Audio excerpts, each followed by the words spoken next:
She was the fastest woman in the world. People watched her fly down the track, her hair flowing, her nails shining, her face full of joy. She broke records, won gold medals, and became a legend. But behind that bright smile, there was a life filled with struggles, questions, and a very sad ending. Florence Griffith Joyner inspired millions of people around the world. But what happened to her? Why did her life end so early? And why do so many people still feel pain when they remember her story? Please keep watching, because this is a story that will touch your heart. Florence Griffith Joyner, often called Flo Jo, was born in Los Angeles, California, in the year 1959. She was one of 11 children in her family. Growing up, her family did not have a lot of money. They lived in a small place, and life was not always easy. But even as a child, Florence loved to run. She would race her brothers and sisters on the streets, and it was clear she was very fast. By the time she was in high school, people started to notice that she was special. She joined the track team and began winning races. Her dream was simple. She wanted to be the fastest woman in the world. Florence worked hard. She trained every day. She went to college, kept running, and kept improving. In the year 1984, she ran in the Olympic Games in Los Angeles. She won a silver medal in the 200-meter race.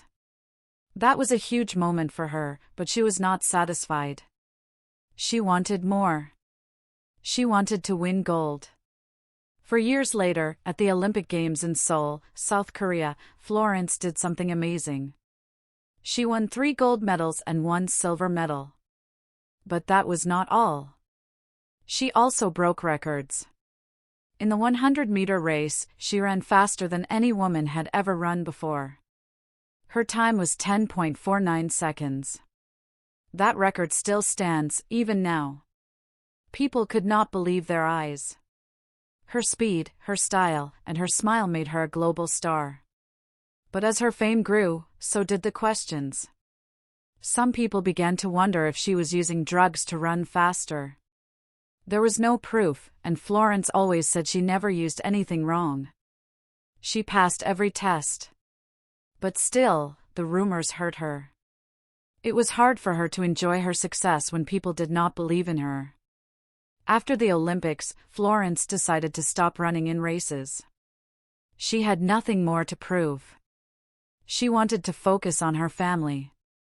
She had married another Olympic athlete, Al Joyner, and they had a daughter named Mary Ruth. Florence loved being a mother. She also wanted to help young athletes and inspire others. She worked on many projects, including writing books for children and designing clothes. But behind the happy photos and kind words, her health was not doing well. Florence had problems with her body that she did not talk about much. Sometimes her muscles would cramp. Sometimes she had trouble sleeping. People around her noticed that she was not feeling great, but she kept smiling and moving forward. She never gave up. But then, something very sad happened. In the year 1998, when Florence was only 38 years old, she passed away in her sleep. Her death shocked the world. No one expected it. She had gone to bed like normal, and then she was gone. Later, doctors said it was because of a seizure in her sleep, caused by a problem in her brain. Her family was heartbroken. Her fans were in tears. The fastest woman in the world had left us too soon. Many people still remember where they were when they heard the news. They could not believe it. A woman so strong, so full of life, taken at such a young age. People began to look back at her life and see how much she had given. She had shown the world that you can come from nothing and become a hero.